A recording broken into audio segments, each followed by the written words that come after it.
Pada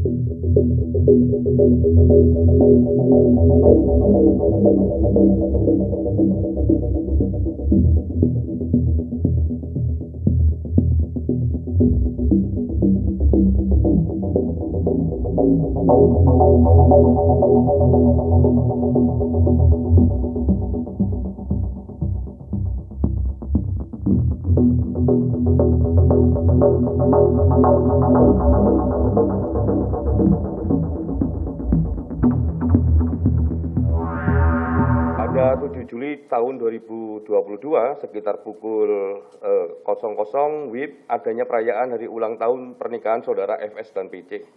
Pada tanggal yang sama terdapat dugaan kekerasan seksual yang dilakukan oleh Brigadir J terhadap saudari PC di mana saudari FS pada saat yang sama tidak berada di Magelang.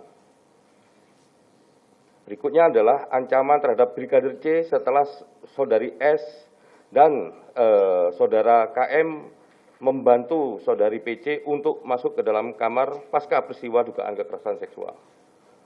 Jadi ancaman ini terkonfirmasi di sini kami mendapatkan informasinya yang waktu itu squad itu menjadi squad gitu ya. Ini ada peristiwa di Magelang sana. Terus proses perjalanan Magelang Jakarta. Jadi rombongan yang berangkat dari Magelang ke Jakarta menggunakan 2 mobil dan saudara PC berada di mobil berbeda dengan saudara Brigadir J. Saat rombongan saudara PC sampai di rumah Sangguling, saudara FS telah berada di rumah. Jadi itu yang terekam di video ya, video yang panjang yang beredar. Kami mendapatkan itu. Yang berikutnya adalah Brigadir J masih dalam keadaan hidup ketika sampai di Jakarta. Jadi hasil temuan Komnas HAM, Brigadir J masih hidup hingga pukul 16.31 WIB terkonfirmasi berdasarkan komunikasi saudara FR dengan Brigadir J dan Brigadir J mengikuti tes PCR ketika sampai di rumah Sangguling. Yang ini yang sejak awal kami temukan bahwa ini di awal sekali setelah kami pulang dari Jambi 16.31 itu memang terekam di rekaman keterangan dan kami ukur dengan Google Map gitu. Jadi 16.31 itu saudara Joshua masih hidup dan terkonfirmasi dia sudah ada di Sangguling.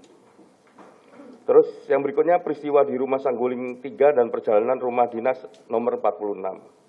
Yang pertama, saudara PC menceritakan peristiwa yang dialami di Magelang kepada saudara FS.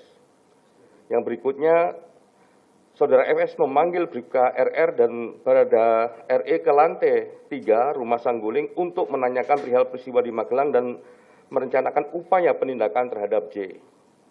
Yang berikutnya, rombongan saudara PC lebih dahulu sampai ke rumah dinas nomor 46 sebelum saudara FS tiba di lokasi. Ini yang kami tangkap peristiwa ini, di situ adalah ada pembicaraan, di titik ini ada pembicaraan terkait perencanaan pembunuhan. Ini ada videonya ya? Yang ini? Oke, nanti siapin ya. Terus terkait peristiwa tanggal 8 Juli tahun 2002 di rumah dinas nomor 46 terdapat peristiwa penembakan Brigadir J dengan beberapa versi berdasarkan keterangan para pihak yang harus dibuktikan dengan diproses pengadilan. Jadi ini sebenarnya ada beberapa versi ya, siapa yang nembak duluan atau siapa yang nembak. Nah, ini ada beberapa versi yang nanti biarkan proses pengadilan yang akan mengujinya. Ya, kita menghormati proses penegakan hukum. Dan kita semuanya harus menunggu apa yang akan diyakini oleh hakim dan diputuskan siapa yang bersalah, siapa yang nembak duluan, dan lain sebagainya. Yang berikutnya adalah kondisi TKP sesaat setelah peristiwa kematian. Komnas HAM mendapatkan beberapa foto yang menunjukkan kondisi tempat kejadian perkara sesaat setelah peristiwa penembakan Brigadir J. Dalam foto ditunjukkan diantaranya terkait posisi jenazah, bekas tembakan pada beberapa lokasi dalam rumah. Yang berikutnya terdapat beberapa foto menunjukkan senjata yang digunakan dan peluru. Yang berikutnya terdapat anggota kepolisian yang diduga mengkonsolidasi tempat kejadian perkara beberapa saat setelah peristiwa kejadian. Nah, ini yang kita maksud adalah kita mendapatkan beberapa foto penting yang kita dapatkan pada tanggal 8. Jadi pada tanggal 8 itu kami mendapatkan foto pasca kejadian. Jadi sesaat pasca kejadian nggak sampai 1 jam. Jadi foto itu masih kalau dicek lini masa rekam jejak digitalnya itu diambil kurang dari 1 jam pasca peristiwa. Yang berikutnya adalah